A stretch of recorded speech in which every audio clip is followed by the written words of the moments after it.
Pandemonium reigns. The third Saturday in October, Tennessee at Alabama, CBS, 3:30 kickoff, 1,000 commercials. I can't wait. I can't believe that it's finally here. I can't believe that I'm going to be there. I'm Dan. My co-host Mike is not available to be with us today, so I'm flying solo, but I'm so excited to talk the third Saturday in October with you guys. We would really appreciate it if you hit like, if you hit subscribe. It's going to do wonders and miracles for our algorithm as we continue to grow. Would really, really appreciate that. But it's the third Saturday in October, y'all. It's here. The leaves are falling. There's a crisp chill in the air. Fall is here. The actual fall is here, not the early September fall that we had to go through. Actual fall is here. And it's time. What was once the greatest rivalry in this conference, Tennessee and Bama, it's back, baby. There was a point in time for a good 15 years, right, where this rivalry lost its luster because we've been bad, so bad for so long. That 2022 win in Knoxville, that Chase McGrath field goal, that 52-49 victory in Knoxville, that changed things. That changed things. And you have to know the Alabama fan base, the returning coaching staff from Alabama, returning players from Alabama. You know that they've had this one circled. You know that players and alumni before them, they said, we don't lose to Tennessee. We don't do that. These guys that are currently playing for Tennessee and Alabama, they've all watched Alabama dominate this series. So you know what? It's a fair statement. Alabama doesn't lose to Tennessee. So what that win did last year is it stirred the pot for both fan bases. And now what you have is a chance and an opportunity for Tennessee to reset the course of this rivalry. I remember being in Knoxville for this game last year, and after the game is over, probably spent 90 minutes in the stadium after that field goal went through the uprights, after the stadium was clad in orange, still clad in orange for what felt like forever. We make it to the vehicle, which we're parked in a parking garage on a high level, and we're blocked in. We probably sat there for another 90 minutes, not moving. I've got my buddy with me. He's a Bama fan. And I remember we're just kind of quiet, scrolling on our phones. I'm looking at Twitter. Service is not great. And all of a sudden, I kind of poke up and I went, I've got to go to this game next year. I have got to go to Bryant-Denny Stadium in 2023 for this game. I have got to be there. I have determined over the course of this entire offseason that there's not a chance that Tennessee is going to beat Alabama. There's not a chance that Nick Saban is going to lose to Tennessee twice, especially not in a row. I've concluded this. Matter of fact, I'm going to give you a preview and a prediction later on, and I'm going to stick to my guns. We're losing this game, okay? I usually don't like to do that. I want to leave you staying with me and tuning in, and I want you to hang around for the final prediction. Sticking to my guns, losing this game. My point is this. From now until that time in the car in the parking garage in Knoxville after that 52-49 win over Alabama, I have wanted to be at this game knowing that probably going to lose it. Why? Because it's going to be on fire. Bryant-Denny Stadium is going to be unreal. I'm not one of those fans who think that their stadium is the only stadium that can reach elite status. Now, listen, there was a point in time where EA Sports used Neyland Stadium to record their crowd noise for a reason that sound is basically trapped. Listen, Alabama now and for a long time has been the face of college football. It's changing a little bit it's going to happen when you have back-to-back national champions.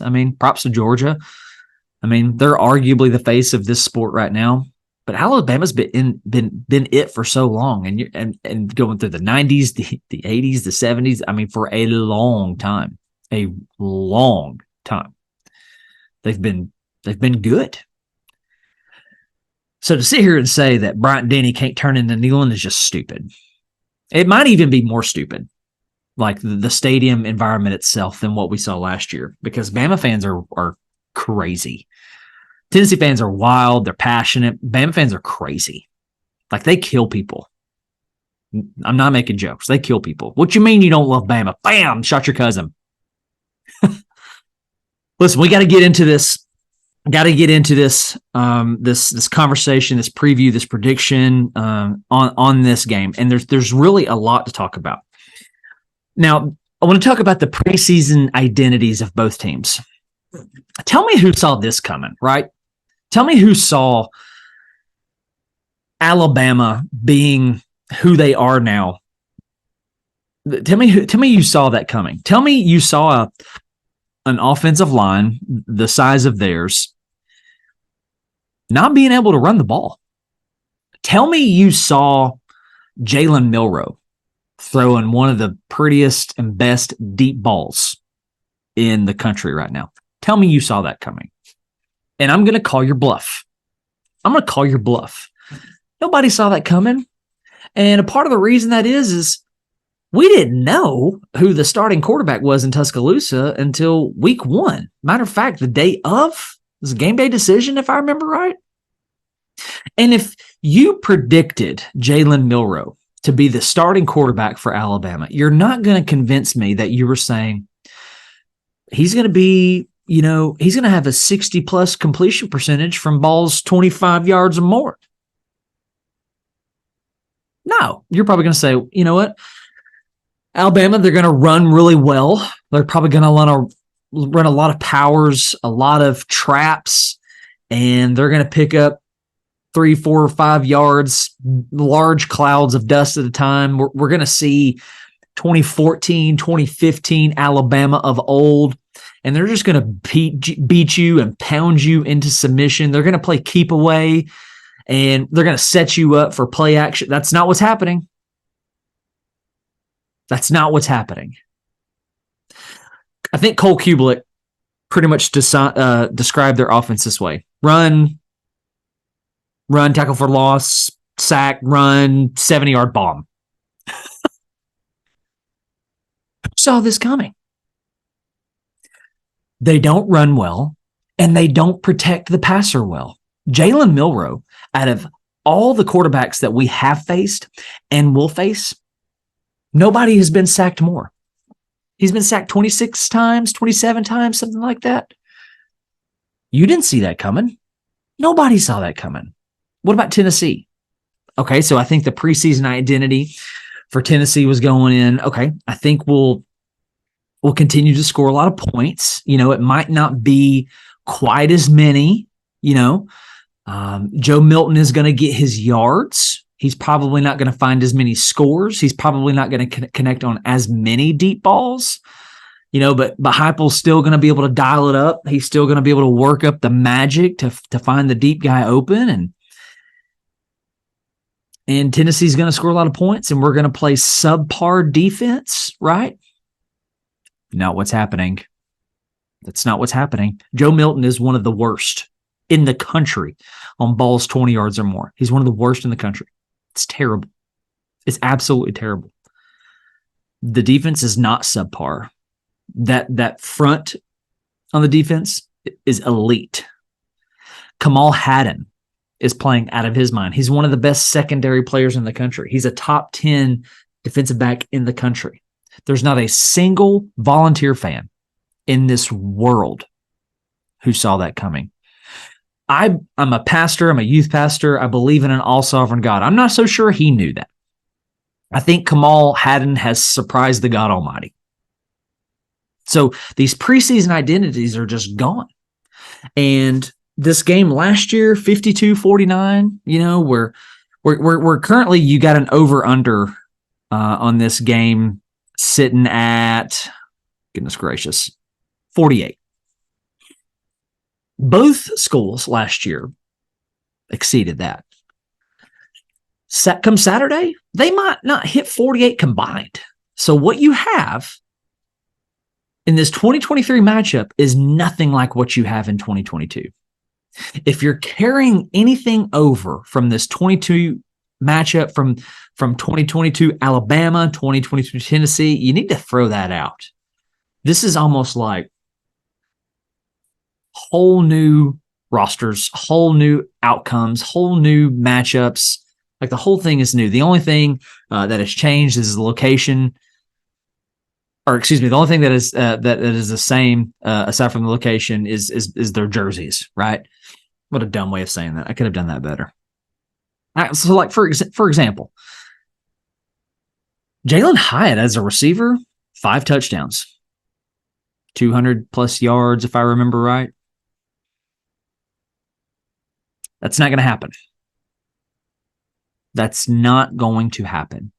If Squirrel White, who is the most likely receiver to hit plus 200, and nobody's going to touch 5 touchdowns alone. Let's say 2 touchdowns. If that happens, I'll shut down the podcast. We'll call it quits. I'll say, you know what? This thing is just too dang hard to predict and too dang hard to talk about. All right, nobody saw that coming. I'll shut it down. It's not going to happen. It's not going to happen.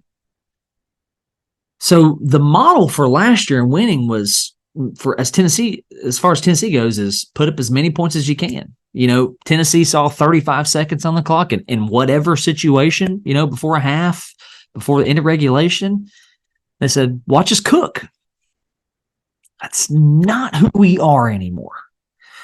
Here's who we are. We're going to run well. We put up 232 rushing yards on a really good Texas A&M defense. And if you listen to our episode where we covered the Tennessee-Texas A&M game, I told you that I think the total outcome is probably different if Edgerrin Cooper for A&M doesn't get hurt. He was a problem. But nonetheless, 232 rushing yards against a really good Texas A&M Aggie defense. So we're going to run, and we should do that well, and we're going to defend really well. We're going to pressure the quarterback. We're going to cover well. We're going to run fit well. We are not going to throw well. Joe Milton threw for 100 yards against Texas A&M. So bad. It was so bad. Now, let's look at Alabama for a second. Alabama's averaging 148.4 rushing yards per game. 148.4. Just to put that into perspective, listen, I understand what I'm about to say, that these other schools are going to have different schedules and schedule difficulty and all the things, but let's just put this into perspective this way. Alabama, 148.4 rushing yards per game. You know who's got more? Schools like West Virginia. Schools like Rutgers, they have more yards per game. UT's got 224 yards per game. All right, so here's what Alabama's going to do. They're not going to run well, which is crazy to think about that because that Alabama offensive line is massive. But it just goes to show you that position and that unit is way more than size. It's about chemistry and working together and play calling and it's a lot like the starting 5 for a basketball team and how well that they can play together, how they know what the other person is going to do, and their the way that they react to certain things, whether they play certain things, and part of it's just figuring out size is not all it takes to play offensive line. So they're going to run, they're going to get behind the sticks, they're going to have some tackles for loss, right? And their MO is somewhere in a busted coverage or a bad snap, Jalen Miller is going to throw a deep ball.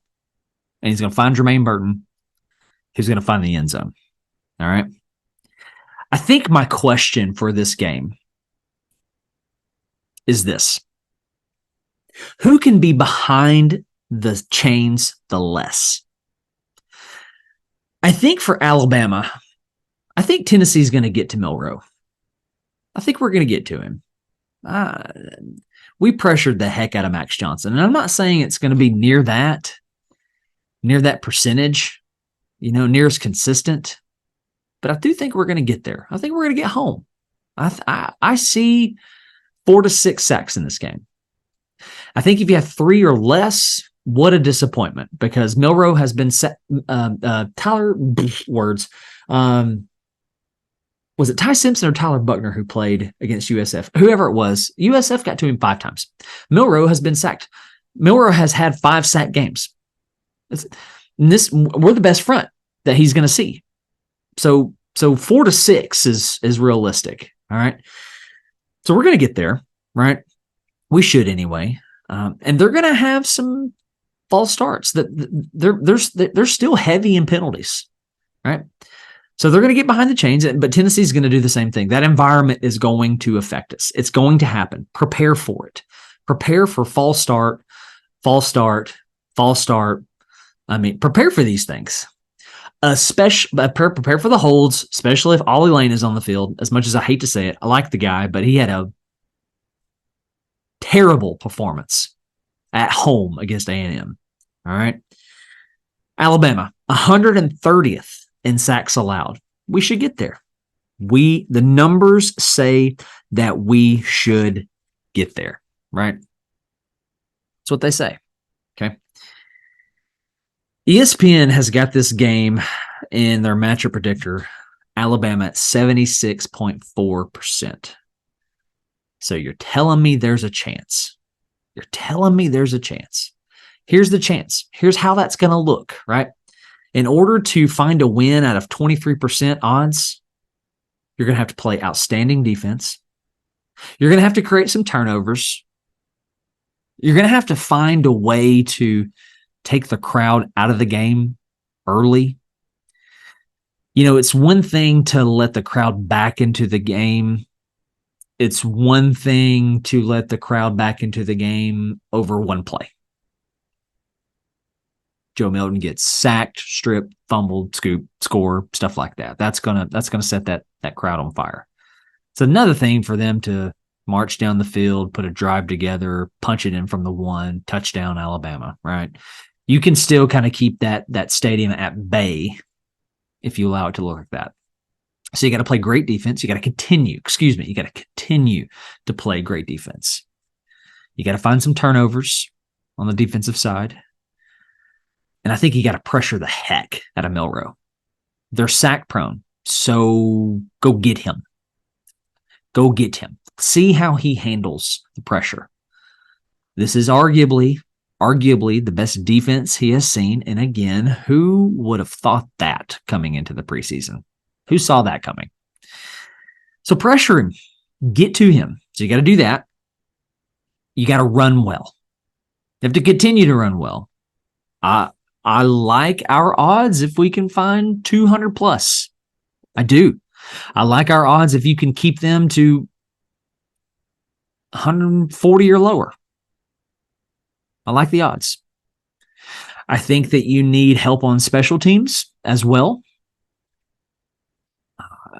Giving D. Williams a chance is always going to be a good thing for Tennessee, just because he's electric with a ball in his hands, right?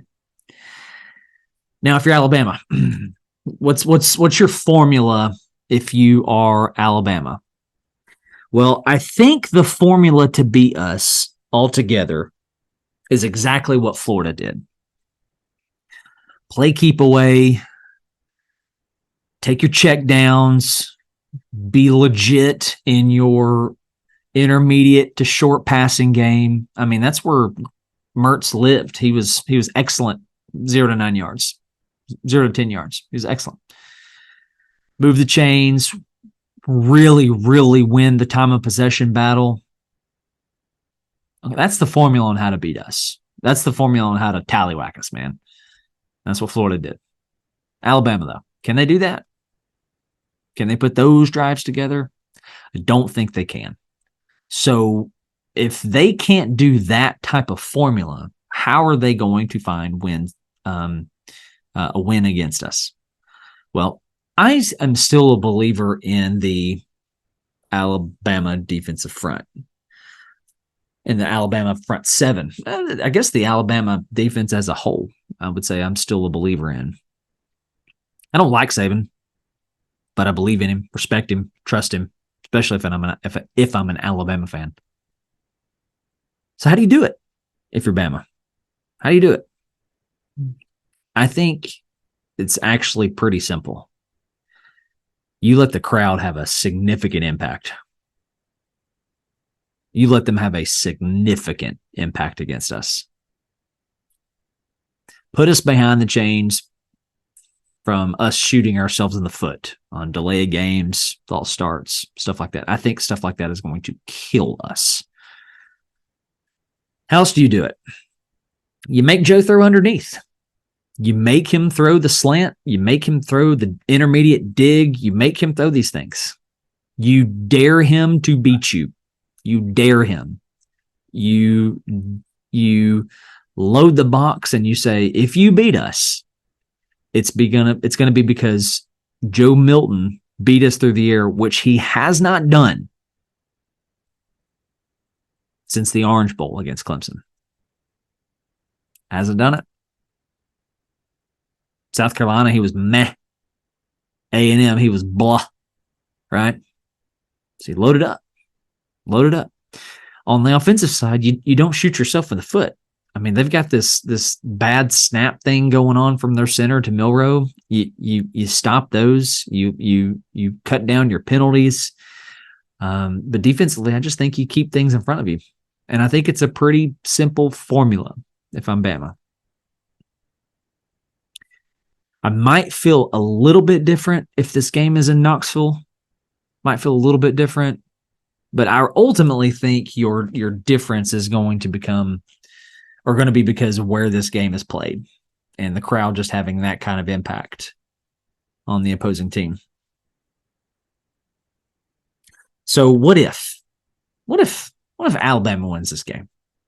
I think they will. But what if they do? They set up pretty nicely. I think it sets them up pretty nicely is actually what I'm trying to say. So they're going to host us. They're going to turn around and host LSU, but they're going to get a bye week after us. So you got time to decompress, to get your stuff together, celebrate the win, get ready for LSU, who we've been talking about preseason identities, and you're not who we thought you were. I mean, they're another one, right? But you're going to host them. You're going to travel to Kentucky, host UTC, and travel to the Voodoo Magic, Jordan Hare, and Auburn to finish the season. I think this win against Tennessee, I mean, really propels you. Imagine Mario Kart, when you're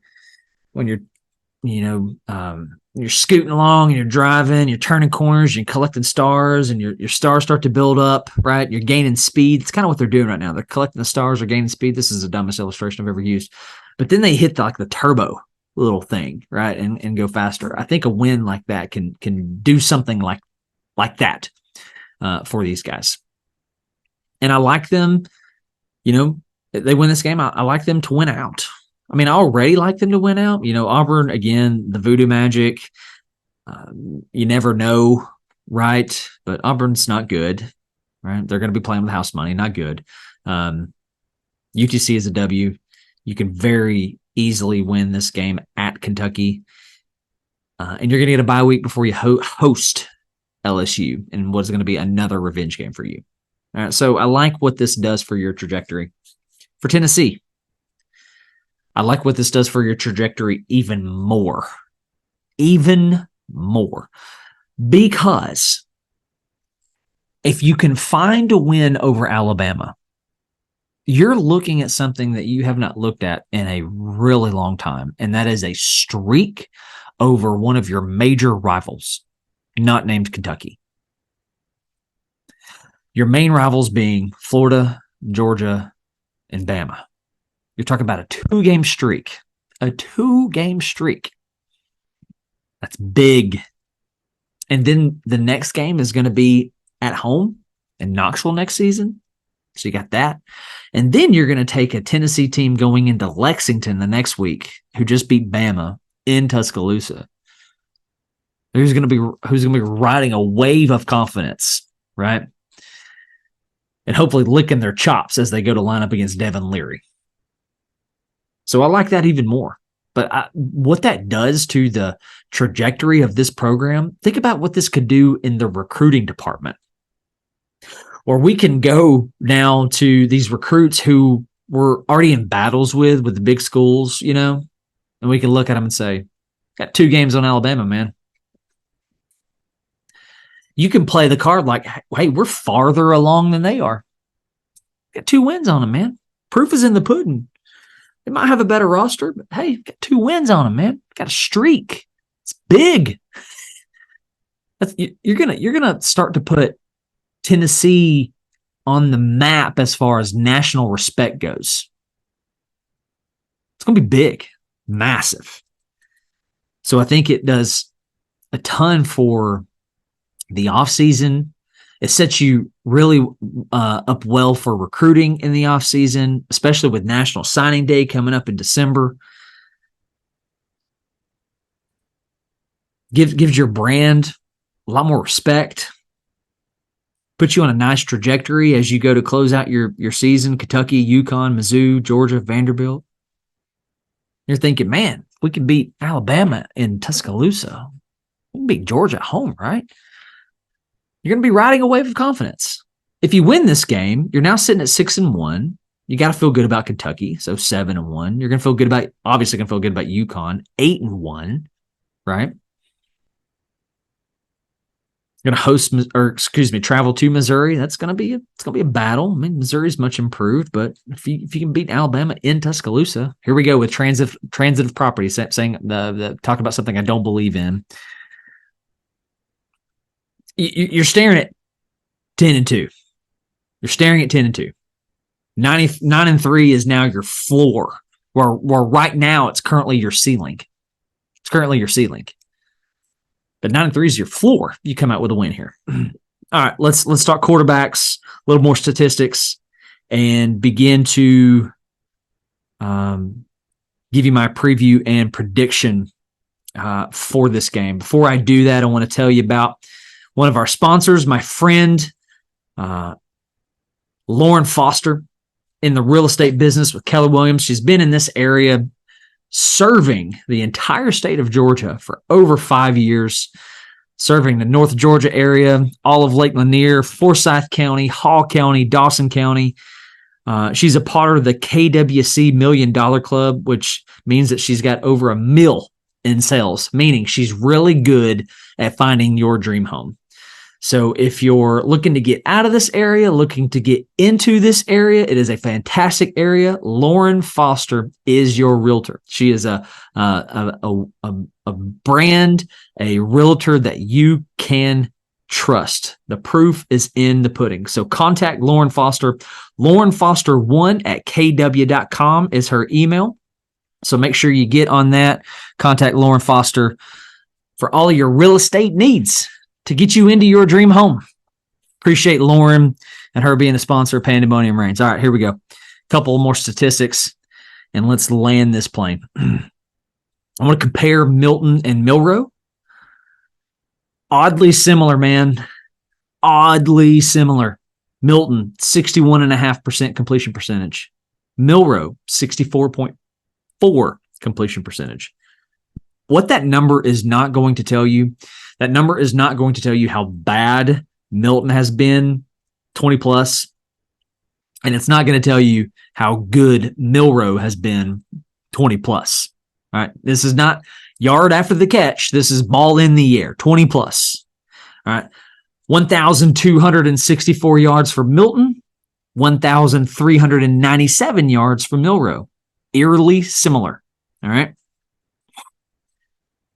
Granted, just now thinking about this, Milroe did not play in that USF game for whatever reason. Nonetheless, Milton, 10 touchdowns on the year. Milroe, 11 touchdowns on the year. Milton, 4 picks. Milroe, 4 picks. Milton, check this out. Check this out. Tell me a single one of you who saw this coming, who saw this statistic coming. It goes like this.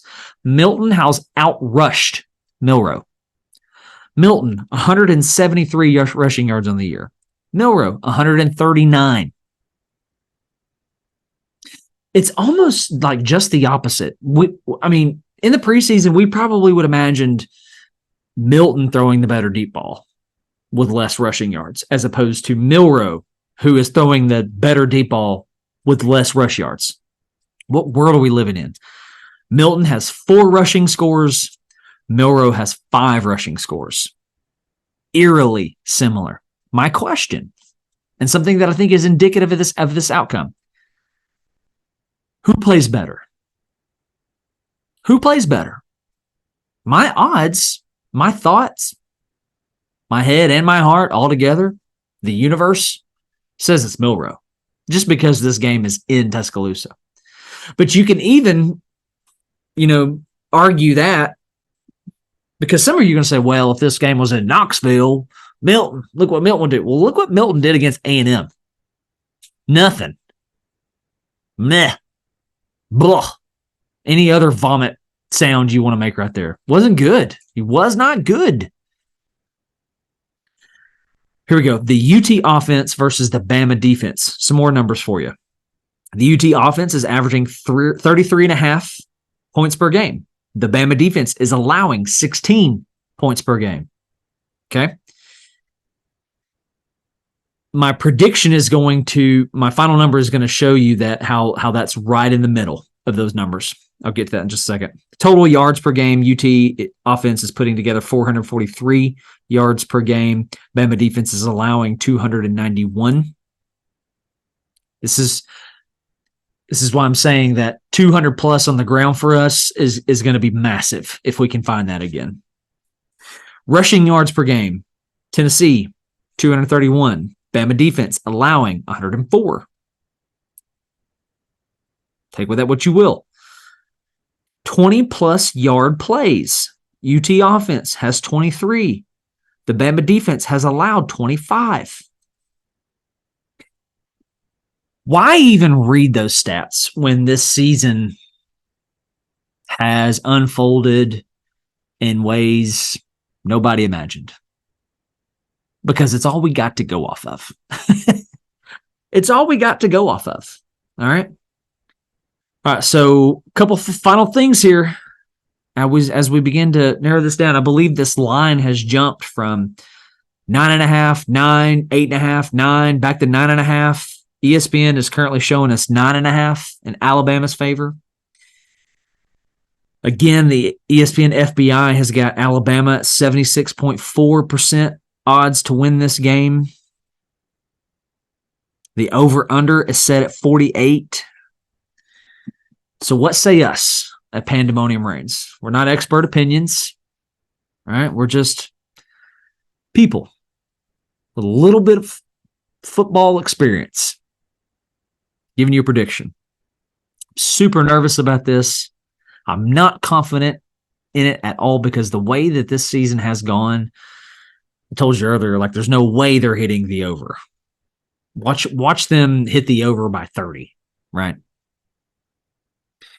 I'm going to say that with the over under at 48, I'm going to say and predict that we hit that square on right at 48. Here it is. I hope I regret this prediction in the most positive fashion. Alabama, 28. Tennessee, 20. Alabama is able to find 4 scores in the end zone. We have been able to force them to punt in some situations. We've created some turnovers. We've even, gotten ourselves into great field position on punt returns, you name it, whatever. But we weren't able to capitalize. We had to settle for field goals in some really critical situations. I'm going to say there's 1 or 2 critical downs for the UT defense where it can't get off the field. Milroe does something spectacular to move the chains. All right. So Tennessee's going to find the end zone twice, and they're going to end up kicking 2 field goals. It's gonna be a matter of when you get down there, when you find your way into the red zone, can you find your way to the end zone, or are you having to settle for 3? I think the fact that we're going to have to settle because we can't quite punch it in is going to hurt us, and it's going to be the difference. And Alabama on the other end, when the crowd is calmer, when they have the ball, they're going to be able to process, analyze, make the play to get into the end zone. This one will do a lot for Alabama. It will not destroy Tennessee. We still have a chance to go 9-3, win out, except with I'm gonna stick to my guns here as well in the season prediction with a loss to Georgia, staring at 9-3. Your major losses to Florida, Georgia, and Bama, 9-3. What could happen is you get your brains beat out of you, and you let Alabama beat you twice when you travel to Kentucky. That could happen. Putting 8-4 on the table. All right? Could happen.